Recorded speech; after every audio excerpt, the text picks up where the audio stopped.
Hello everyone, welcome to Indian chemistry. तो आज हम डिस्कस करने वाले हैं Bohr's model for hydrogen atom के लिए। ठीक है, तो सबसे पहले हम यहाँ पे देखेंगे कि बोर्स ने हमें कौन कौन से पोस्टुलेट बताए। बोर्स ने क्या किया था, जो भी हमारे पास हाइड्रोजन एटम्स था उस हाइड्रोजन एटम का स्पेक्ट्रा और उसका जो स्ट्रक्चर है उस स्ट्रक्चर के बारे में इंफॉर्मेशन देती है। तो फर्स्ट पोस्टुलेट क्या कर रहा है बोर्स का कि जो इलेक्ट्रॉन्स है हाइड्रोजन एटम्स का, हाइड्रोजन में कितने इलेक्ट्रॉन्स रहते हैं, हाइड्रोजन है उसका एटॉमिक नंबर रहता है 1, उसमें इलेक्ट्रॉन्स कितने रहते हैं, 1 इलेक्ट्रॉन रहता है। तो हमने बेसिक्स ऑफ ऑर्गेनिक केमिस्ट्री में एटम्स का स्ट्रक्चर के बारे में डिस्कस किया है। अब देखिए यहाँ पे जो सेंटर है एटम का, उस सेंटर को क्या कहते हैं हम, न्यूक्लियस। उसमें क्या क्या प्रेजेंट रहते हैं, प्रोटॉन और न्यूट्रॉन। ये क्या है हमारे पास, ये हमारे पास ऑर्बिट। ठीक है, उसमें कौन प्रेजेंट रहता है, उसमें प्रेजेंट रहता है इलेक्ट्रॉन्स। जो इलेक्ट्रॉन्स है, इलेक्ट्रॉन्स क्या होता है, कंटिन्यूअसली जो यहाँ पे ऑर्बिट है, ऑर्बिट में कंटिन्यूअसली मूव करता रहता है इन सर्कुलर पाथ। और इसकी जो रेडियस है, और यहाँ से रेडियस मतलब क्या, न्यूक्लियस से या तक की जो डिस्टेंस है उसे कहते हैं हम रेडियस। तो यहाँ पे जो रेडियस है उसकी वो रेडियस फिक्स रहती है, और इलेक्ट्रॉन जो यहाँ पे मूव कर रहा है, तो ये सर्कुलर पाथ में इलेक्ट्रॉन जो मूव कर रहा है उसकी जो एनर्जी है वो एनर्जी भी क्या रहती है, फिक्स रहती है। तो उसे ही हम क्या कहते हैं, उसे हम कहते हैं ऑर्बिट। क्या कहते हैं उसे हम, ऑर्बिट। ठीक है, और जो ऑर्बिट है, ऑर्बिट अरेंज होता है कैसे, concentrically around the nucleus. Concentrically मतलब क्या, कॉन्सेंट्रिकली वो अरेंज होता है। कॉन्सेंट्रिकली मतलब क्या कि यहाँ पे सपोज एक न्यूक्लियस है, न्यूक्लियस में यहाँ पे ये जो सर्कल है, ठीक है, तो न्यूक्लियस से इसका जो डिस्टेंस है इसे कहते हैं हम रेडियस। यहाँ से यहाँ तक का, फिर यहाँ से यहाँ तक का जो डिस्टेंस है उसे कहते हैं हम रेडियस। अब देखो यहाँ पे कितने सर्कल है, यहाँ पे 3 सर्कल है। बट अगर हमने देखा तो यहाँ पे जो न्यूक्लियस है, न्यूक्लियस सब सर्कल का न्यूक्लियस क्या है, एक ही है, फिक्स है। तो इसे कहते हैं हम कॉन्सेंट्रिकली अरेंज। तो यहाँ पे देखो एटम्स में क्या होता है, जो हमारे पास न्यूक्लियस होता है, न्यूक्लियस में जो सर्कुलर पाथ होता है उस सर्कुलर पाथ को क्या कहते हैं हम, ऑर्बिट। तो यहाँ पे जो सेंटर पार्ट है इसका, तो क्या है, फिक्स है। इन तीनों के लिए अगर हमने देखा तो उसका जो न्यूक्लियस है वो न्यूक्लियस कैसा है, सेम न्यूक्लियस है, इसे कहते हैं हम कॉन्सेंट्रिकली। बट उसकी जो रेडियस है वो रेडियस कैसी है, डिफरेंट है। ठीक है, सॉरी, जो रेडियस होती है उसकी वो रेडियस कैसी होती है, डिफरेंट होती है। इसकी रेडियस अलग है, इसकी रेडियस अलग है, और इसकी रेडियस भी अलग है। बट जो सेंटर पार्ट है, जो सेंटर होता है वो सेंटर क्या होता है, सेम होता है, फिक्स होता है। सेकंड पोस्टुलेट क्या है बोर्स का, सेकंड पोस्टुलेट है कि जो एनर्जी है इलेक्ट्रॉन्स की, यहाँ पे देखो सेकंड पोस्टुलेट क्या कहता है, सेकंड पोस्टुलेट कहता है कि यहाँ पे सपोज है न्यूक्लियस है, उसके अराउंड इसे क्या कहते हैं हम, इसे कहते हैं हम ऑर्बिट। ठीक है, तो जो एनर्जी है इलेक्ट्रॉन्स की in the orbit does not change with time. अगर टाइम चेंज होता है तो उसकी जो एनर्जी है इलेक्ट्रॉन्स की मूव करने की, वो एनर्जी क्या होती है, चेंज नहीं होती, वो एनर्जी फिक्स रहती है। अब देखो यहाँ पे अगर ये न्यूक्लियस है, ये जो ऑर्बिट है, ऑर्बिटल में कौन प्रेजेंट है, इलेक्ट्रॉन्स। इलेक्ट्रॉन्स की कौन सी पोजीशन है, ये उसकी ग्राउंड स्टेट है। ठीक है, और ये क्या है, उसकी एक्साइटेड स्टेट है। जब भी हमने यहाँ से रेडिएशन बम्बार्ड किया तो ये क्या करता है, इलेक्ट्रॉन्स एनर्जी एब्जॉर्ब करता है। एब्जॉर्ब करने के बाद वो ग्राउंड स्टेट से कहाँ चला जाता है, वो चला जाता है एक्साइटेड स्टेट में। मतलब ये जो इलेक्ट्रॉन्स है हमारा, इलेक्ट्रॉन ये कहाँ पे आ गया है, ये इलेक्ट्रॉन आ गया है उसके एक्साइटेड स्टेट में। ठीक है, तो इसने क्या किया था, एनर्जी एब्जॉर्ब की थी, एब्जॉर्ब करने के बाद वो कहाँ पे चला गया, एक्साइटेड स्टेट में। अब वो एक्साइटेड स्टेट में आ गया है। ठीक है, अब देखो यहाँ पे एनर्जी एब्जॉर्ब करने के बाद वो एक्साइटेड स्टेट में चला गया है। हमने कल के वीडियो में डिस्कस किया था कि जो एमिशन स्पेक्ट्रा और एब्जॉर्प्शन स्पेक्ट्रा में कैसे मिलता है। तो देखो यहाँ से एनर्जी इसने एब्जॉर्ब की, फिर वो एक्साइटेड स्टेट में चला गया। अब उसके बाद जितनी भी एनर्जी रहती है वो क्या करता है, इस ऑर्बिट में कंटिन्यूसली मूव करता है। बट उसके बाद क्या होता है, इसकी जो एनर्जी है वो एनर्जी कम हो जाती है, फिर वो क्या करता है, एक्साइटेड स्टेट से ग्राउंड स्टेट में चला जाता है। तो जब भी वो एक्साइटेड स्टेट से ग्राउंड स्टेट में चला जाता है तो एनर्जी क्या करता है, एमिट करता है। ठीक है, तो यहाँ पे जो एनर्जी है लोअर स्टेट से कहा जा रही है हायर स्टेट, और यहाँ पे क्या हो रहा है, हायर स्टेट से एनर्जी कहा जा रही है लोअर स्टेट में।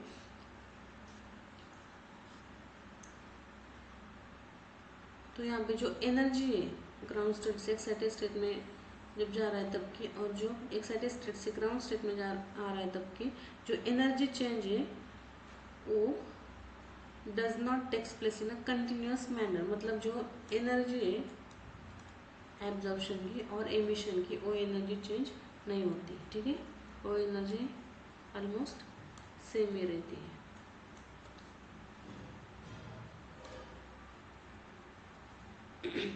तो हमें थर्ड पोस्टुलेट क्या है, देखो थर्ड पोस्टुलेट है जो फ्रीक्वेंसी रेडिएशन की एब्जॉर्ब और emitted when transitions occur between two stationary state. तो एनर्जी क्या होती है उसकी एनर्जी होती है डेल्टा ई। यहाँ पे पेन चेंज करते हैं, एक मिनट। वो एनर्जी क्या रहती है हमारे पास, वो एनर्जी रहती है डेल्टा ई। ये किसने बताया था हमें, ये बताया था हमें आइंस्टाइन का। क्या रिलेशन था, delta E is equal to h into nu. तो यहाँ पे एच क्या है, प्लैंक्स कांस्टेंट, न्यू क्या है, फ्रीक्वेंसी।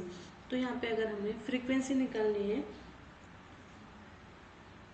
फ्रीक्वेंसी किसकी निकालनी है, रेडिएशन एब्जॉर्ब और एमिटेड व्हेन ट्रांजिशन अकर। मतलब यहाँ पे क्या हुआ था,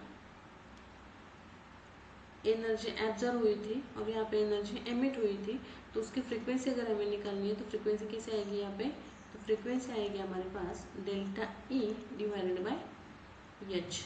तो डेल्टा ई को हम कैसे लिख सकते हैं, फाइनल माइनस इनिशियल लिखते हैं हम डेल्टा के लिए। तो यहाँ पे आएगा E2 minus E1 divided by H. ठीक है, तो यहाँ पे E1 क्या है हमारे पास, E1 है एनर्जीज ऑफ द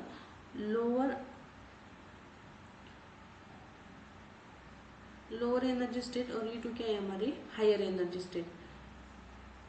तो इसे हम क्या कहते हैं, इसे हम कहते हैं बोहर्स फ्रीक्वेंसी। इस फ्रीक्वेंसी को क्या कहते हैं हम, बोहर्स फ्रीक्वेंसी। बोहर्स फ्रीक्वेंसी, ठीक है।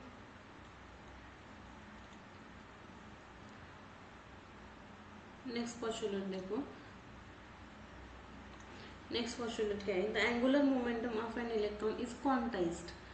तो जो बोहर्स ने फोर्थ पोस्टुलेट दिया था हमें, बोहर ने फोर्थ पोस्टुलेट क्या बताया था कि जो हमारे पास मोमेंटम है वो रहता है n into h divided by 2 pi.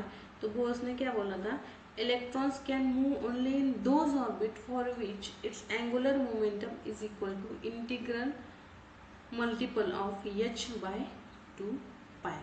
ये क्या है यहाँ पे मोमेंटम है। तो उन्होंने क्या बताया था कि जो इलेक्ट्रॉन्स मूव हो रहा है उस ऑर्बिटल में, तो उसके एंगुलर मोमेंटम क्या रहती है, integral multiple of h by 2 pi. तो इसका ही मतलब क्या है कि जो हमारे पास एंगुलर मोमेंटम है वो एंगुलर मोमेंटम कैसी रहती है, क्वांटाइज रहती है। तो बोस ने क्या किया था, हाइड्रोजन एटम्स के लिए एक थ्योरी बनाई थी। वो थ्योरी क्या थी,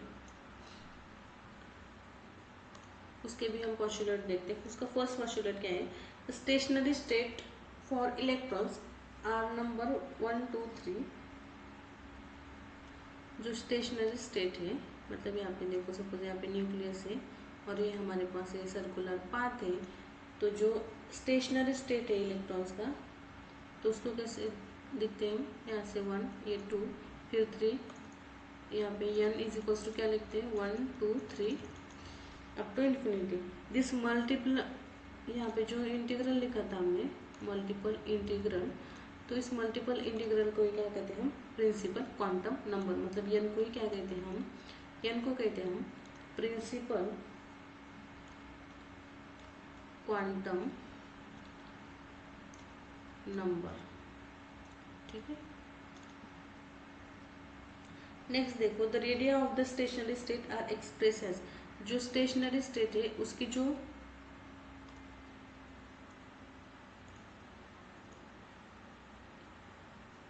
यहाँ पे देखो जो स्टेशनरी स्टेट होती है, अगर हमें उसकी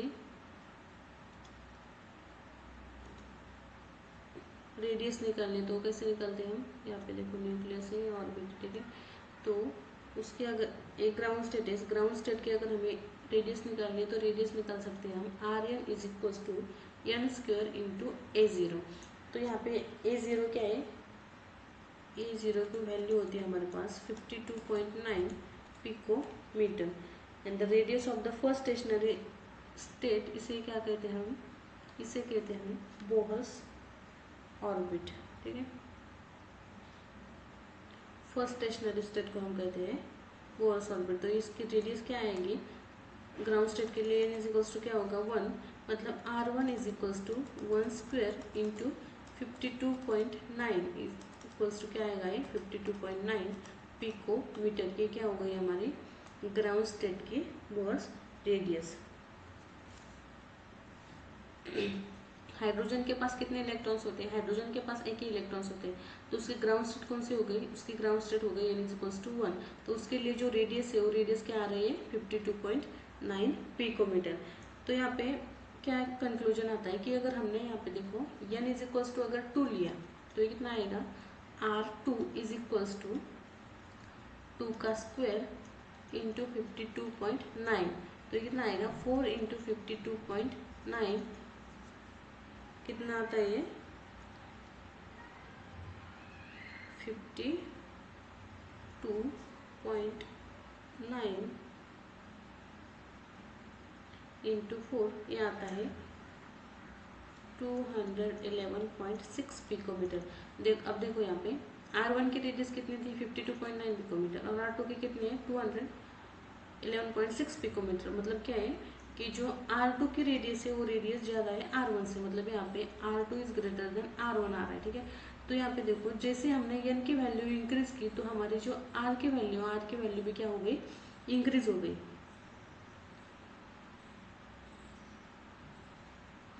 तो यहाँ से कंक्लूजन निकाल सकते हैं, यहाँ से कंक्लूजन क्या आएगा, जैसे हम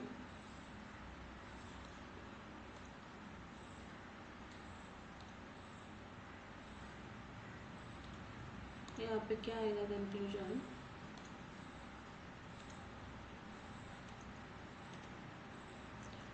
जैसे हम n की वैल्यू को इंक्रीज कर रहे हैं वैसे ही हमारी जो रेडियस है वो रेडियस भी क्या हो रही है, इंक्रीज हो रही है। मतलब जो इलेक्ट्रॉन्स है वो इलेक्ट्रॉन्स कैसे होते हैं, न्यूक्लियस के फार अपार्ट होता है। ठीक है, जैसे हम n की वैल्यू को इंक्रीज करते हैं।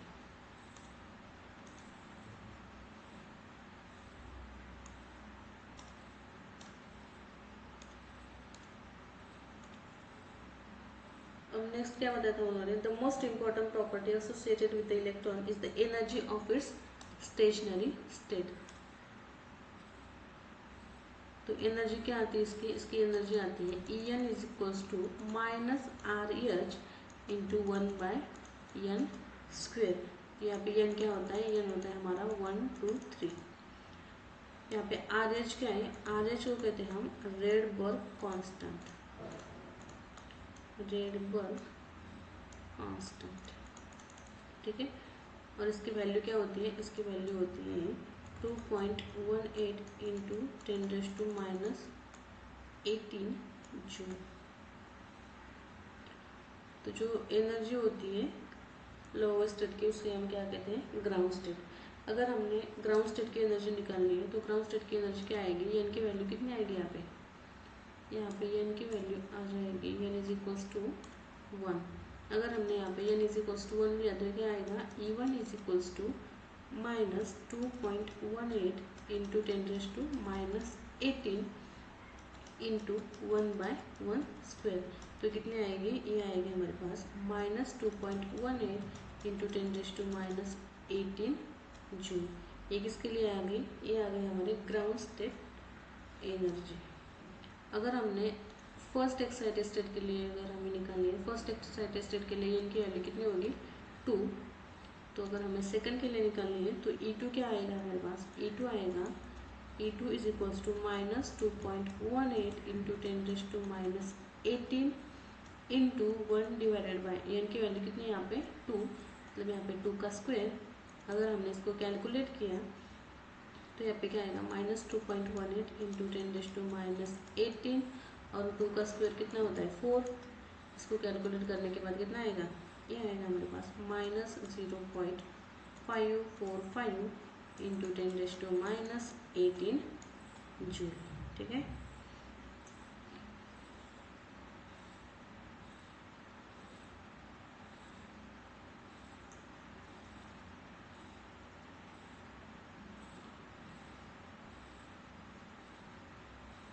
एक एनर्जी किसके लिए आ गई, ये एनर्जी आ गई जब n इज इक्वल्स टू कितना होगा 2। अगर इलेक्ट्रॉन्स न्यूक्लियस से बहुत ज़्यादा दूर होगा, मतलब n की वैल्यू अगर इनफाइनाइट हो गई तो जो एनर्जी है, एनर्जी क्या आएगी 0। मतलब यहाँ पे अगर n की वैल्यू अगर हमने इनफाइनाइट ली तो ये क्या आएगा -2.18 इंटू 10⁻18 इंटू 1/∞² और 1/∞ कितना होता है 0। तो ये पूरी वैल्यू कितनी आएगी 0। मतलब अगर electrons n is equals to infinite पे होगा तो हमारी एनर्जी कितनी आएगी, हमारी एनर्जी आएगी 0।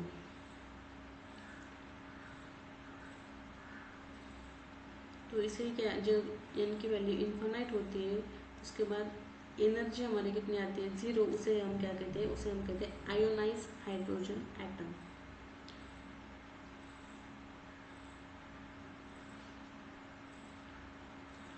नेक्स्ट क्या बताया था देखो,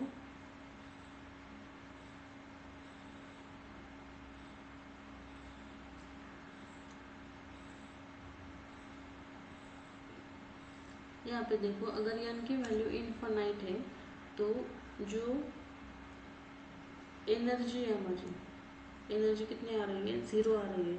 मतलब क्या, अगर हम कैसे निकालते हैं यहाँ पे, अब देखो E इज इक्वल्स टू 0, फिर उसके बाद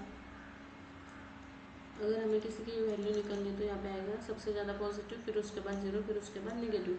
अब देखो यहाँ पे जो एनर्जी है हमारी, वो एनर्जी कैसे आ रही है, निगेटिव आ रही है।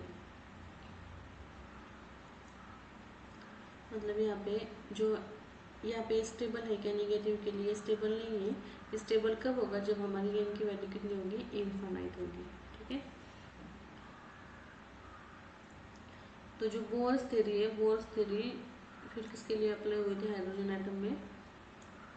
फिर उसके बाद वो अप्लाई हुई थी आयंस कंटेनिंग ओनली 1 इलेक्ट्रॉन्स, जिसमें भी 1 इलेक्ट्रॉन सिस्टम प्रेजेंट है ना। जैसे कि यहाँ पे हमने हाइड्रोजन एटम्स के लिए देखा, हाइड्रोजन में कितने इलेक्ट्रॉन्स होते हैं, हाइड्रोजन में 1 इलेक्ट्रॉन था।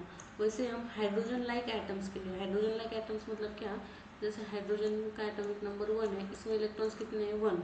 अगर हमने हीलियम लिया, हीलियम में कितने इलेक्ट्रॉन्स है 2, बट अगर हमने हीलियम प्लस लिया तो यहाँ पे इलेक्ट्रॉन्स कितने हैं 1। मतलब ये G प्लस, हीलियम प्लस क्या हो गया, हाइड्रोजन लाइक एटम्स हो गए। वैसे अगर हमने लिथियम, लिथियम में कितने इलेक्ट्रॉन्स रहते हैं 3, बट अगर हमने लिथियम 2 पॉजिटिव लिया तो वहाँ पे इलेक्ट्रॉन्स कितने रहते हैं 1 इलेक्ट्रॉन्स। तो उसके लिए अगर हमें एनर्जी कैलकुलेट करनी है तो एनर्जी कैसे कैलकुलेट कर सकते हैं हम, ये एनर्जी आएगी En is equals to minus, अब ये देखो यहाँ पे हाइड्रोजन का एटॉमिक नंबर अलग है, हीलियम का अलग है और लिथियम का अलग है। बट अगर हमने इसको इलेक्ट्रॉन्स देखा जाए तो इलेक्ट्रॉन्स इसमें कितने, हाइड्रोजन में 1, हीलियम पॉजिटिव में कितने 1, लिथियम 2 पॉजिटिव में कितने 1 इलेक्ट्रॉन्स है, 1 इलेक्ट्रॉन सिस्टम हो गई। बट अगर हम इस एटॉमिक नंबर के बारे में अगर हमने डिस्कस किया तो इसका एटॉमिक नंबर जो है, एटॉमिक नंबर क्या है, डिफरेंट है। बट इसमें से इलेक्ट्रॉन जो है, इलेक्ट्रॉन्स क्या है, सेम है। मतलब ये कौन सी स्पेसिस हो गई, ये हो गई हमारे पास आइसो इलेक्ट्रॉनिक। क्या होगा ये आइसो इलेक्ट्रॉनिक्स। बट इसका जो एटॉमिक नंबर है वो एटॉमिक नंबर क्या है डिफरेंट है। इसका एटॉमिक नंबर 1, इसका 2, इसका 3। जब भी इलेक्ट्रॉन्स 1 रहता है बट उसका जो एटॉमिक नंबर है वो एटॉमिक नंबर डिफरेंट है, मतलब वो हाइड्रोजन लाइक स्पेसिस है, ठीक है। तो उसके लिए अगर हमें एनर्जी कैलकुलेट करनी है तो एनर्जी हम कैसे कैलकुलेट करते हैं, -RH इंटू, अब यहाँ पे देखो एटॉमिक नंबर जो है उस एटॉमिक नंबर को भी हमें यहाँ पे लेना पड़ेगा Z² बाय n², और ये एनर्जी किसमें आएगी, ये आएगी जूल में। तो हमें पता है रेडबर्ग कांस्टेंट की वैल्यू कितनी है, कितनी रहती है, वो रहती है -2.18 इंटू 10⁻18 Z² बाय n²। यहाँ से हम क्या निकाल सकते हैं, यहाँ से हम किसी भी एटम्स की, बट अगर उसमें वो हाइड्रोजन लाइक एटम मतलब क्या, उसमें सिर्फ एक ही इलेक्ट्रॉन प्रेजेंट रहना चाहिए। तो यहाँ पे देखो Z मतलब क्या है, यहाँ पे एटॉमिक नंबर, n मतलब नंबर ऑफ इलेक्ट्रॉन्स। ये सिर्फ एप्लीकेबल किसके लिए, एप्लीकेबल है हाइड्रोजन लाइक स्पेसिस के लिए। और उसकी जो अगर हमने रेडियस कैलकुलेट करनी है तो रेडियस कैसे आएगी इसकी, तो इसकी रेडियस आएगी Rn is equals to A into n² divided by Z, ये आएगी पिको मीटर में, ठीक है। तो अगर हमें आपको क्वेश्चन आ सकता है, इसे क्वेश्चन कैसे आ सकता है, देखो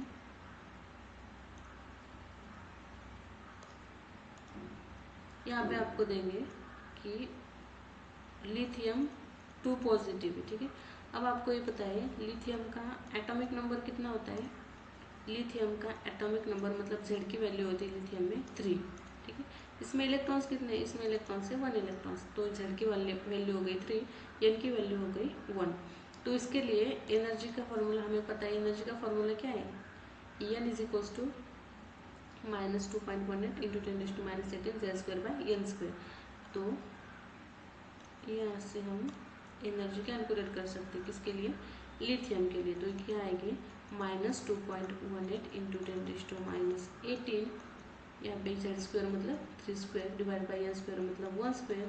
तो ये किस में आएगी, हमारे जूल में। इसको कैलकुलेट करेंगे तो यहाँ पे हमारे लिथियम 2 पॉजिटिव की एनर्जी आ जाएगी। इसमें भी क्वेश्चन आ सकता है, आपको हाइड्रोजन लाइक स्पेसिस कौन सी भी दी होगी, आपको क्या करना है, आपको अगर हाइड्रोजन लाइक स्पेसिस बोली है तो आपको डायरेक्ट n की वैल्यू 1 लेनी है। सिर्फ आपको क्या ध्यान रखना है कि जो एटॉमिक नंबर है उसका एटॉमिक नंबर कितना है। अब हम डिस्कस करेंगे कि हाइड्रोजन स्पेक्ट्रा के, लाइन स्पेक्ट्रा के बारे में, ठीक है।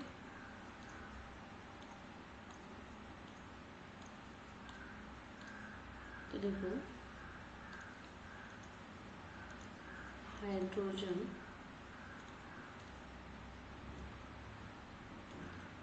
लाइन स्पेक्ट्रा,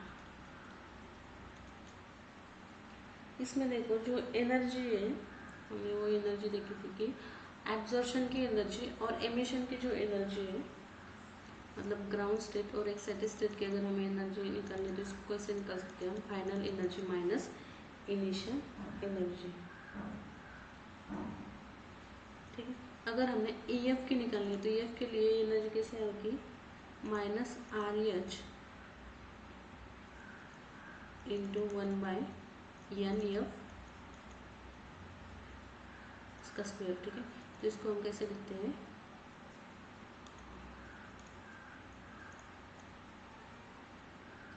इसको हम ऐसे डायरेक्टली लिख देते हैं -RH divided by NF square minus, ये क्या आएगा, -RH divided by NI square. देखो यहाँ पे NI एंड NF क्या है, इनिशियल ऑर्बिट एंड, ये क्या है इनिशियल ऑर्बिट और ये क्या है फाइनल ऑर्बिट। तो अगर हमें इसको यहाँ से क्या कॉमन निकल सकते हैं, हम यहाँ से निकल सकते हैं हम RH को। सबसे पहले तो हम क्या करते हैं, साइन को देखते हैं, यहाँ पे NF स्क्वायर प्लस आएगा यहाँ पे RH divide by NI square. Plus क्यों आया यहाँ पे, क्योंकि माइनस इंटू माइनस क्या होता है, प्लस होता है, ठीक है। तो यहाँ पे क्या आएगा ये minus R H by N F square plus R H by N I square. अगर हमने इसमें आर एच को अगर हमने कॉमन निकाला तो ये क्या आएगा, ये आएगा हमारे पास आर एच, ये आएगा 1 by N I square minus 1 by N F square. ठीक है, आर एच की वैल्यू आपको पता ही है कितनी है। आर एच की वैल्यू, आर एच की वैल्यू होती है हमारे पास माइनस 2.18 इंटू 10 सॉरी 10⁻18 जूल। ठीक है, अगर हमें इसकी फ्रीक्वेंसी निकालनी तो फ्रीक्वेंसी के लिए हमने क्या फॉर्मूला देखा था कि जो यहाँ पे एनर्जी होती है, एनर्जी क्या होती है, एच इंटू न्यू। तो न्यू को हम कैसे लिख सकते हैं, delta E divided by H. तो डेल्टा ई की वैल्यू यहाँ से हमने निकालनी है, तो क्या निकालनी है, R H 1 by N I square minus 1 by N F square. तो यहाँ पे देखो ये क्या आएगी, frequency is equals to R H divide by H into 1 divided by N I square minus 1 divide by N F square आएगी। ठीक है, तो यहाँ पे आपको आर एच की वैल्यू पता है, आर एच की वैल्यू कितनी है 2.18 इंटू 10⁻18 डिवाइड बाई एच का प्लैंक्स कांस्टेंट, उसकी वैल्यू क्या होती है 6.626 इंटू 10⁻34 जूल सेकंड। और ये भी किस में रहता है, जूल में। तो यहाँ पे 1 by N I square minus 1 by N F square आएगा। तो अगर हमने इसको कैलकुलेट किया तो क्या आएगा 3.29 into 10⁻15 1 by N I square minus 1 by N F square आएगा। ठीक है, और एक किस में आ रहा है second hertz, second inverse, second inverse को हम क्या कह सकते हैं हर्स। ये किस में आएंगे, हर्स में आएंगे। तो यहाँ पे देखो ये क्या आ गई हमारे पास, ये आ गई हमारे पास फ्रीक्वेंसी। अब हमें फ्रीक्वेंसी और वेव नंबर के बारे में पता है। तो वेव नंबर क्या रहता है, वेव नंबर रहता है फ्रीक्वेंसी डिवाइडेड बाय सी। तो आपको क्या करना है, सिर्फ फ्रीक्वेंसी की वैल्यू हमने यहाँ पे निकाली है, उस वैल्यू को सिर्फ यहाँ से पुट करना है, तो हमें क्या मिलेगा, वेव नंबर मिलेगा। तो यहाँ से वेव नंबर क्या आएगा, ये आता है हमारे पास 3.29 into 10⁻15 second inverse divide by c क्या है स्पीड ऑफ लाइट, उसकी वैल्यू कितनी रहती है 3 इंटू 10⁸8 मीटर पर सेकेंड इंटू ये क्या आएगा 1 by N I square minus 1 by N F square. ठीक है, तो अगर हमने इसको भी कैलकुलेट अगर किया तो ये आएगा हमारे पास 1.09677 into 10⁻7 1 by N I square minus 1 by N F square. ठीक है, और ये किस में आएगा, ये आएगा हमारे मीटर इनवर्स में। तो यहाँ से हमें मिलेगा वेव नंबर। तो देखो अगर एब्जॉर्प्शन स्पेक्ट्रम में क्या होता है, अगर हमें एब्जॉर्प्शन स्पेक्ट्रा के बारे में पूछा तो एब्जॉर्प्शन स्पेक्ट्रम में क्या आएगा, एब्जॉर्प्शन स्पेक्ट्रम में क्या होता है, जो ईएनएफ होता है final orbit is greater then initial orbit, और जो टर्म होती है हमारी वो किस में रहती है, पॉजिटिव में रहती है। और एमिशन स्पेक्ट्रम में क्या होता है, N I is greater than N F and delta E क्या होती है, निगेटिव होती है। मतलब यहाँ पे एनर्जी क्या होती है, रिलीज होती है, और यहाँ इस केस में क्या होती है, एनर्जी पॉजिटिव होती है, मतलब एनर्जी एब्जॉर्ब होती है। ठीक है,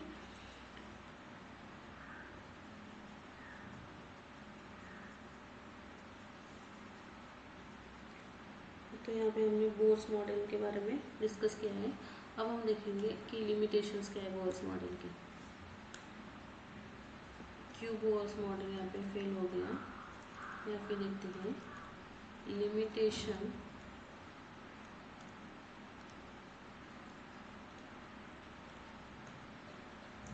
लिमिटेशन ऑफ बोर्स मॉडल।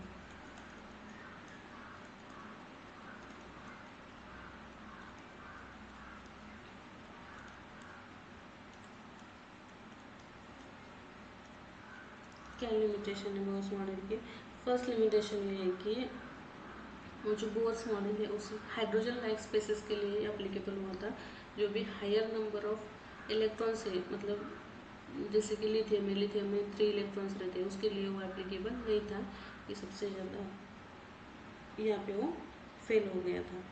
फिर उसके बाद उसने एक्सप्लेन नहीं किया था कि ability of atoms to form molecules by chemical bonds, मतलब जब भी रिएक्शन होती है वहाँ पे क्या होता है, एटम्स का कन्वर्जन मॉलिक्यूल्स में होता है, तो उसका कन्वर्जन बाय केमिकल बॉन्ड्स होता है। तो वो भी बोर्स मॉडल ने डिस्कवर नहीं किया था।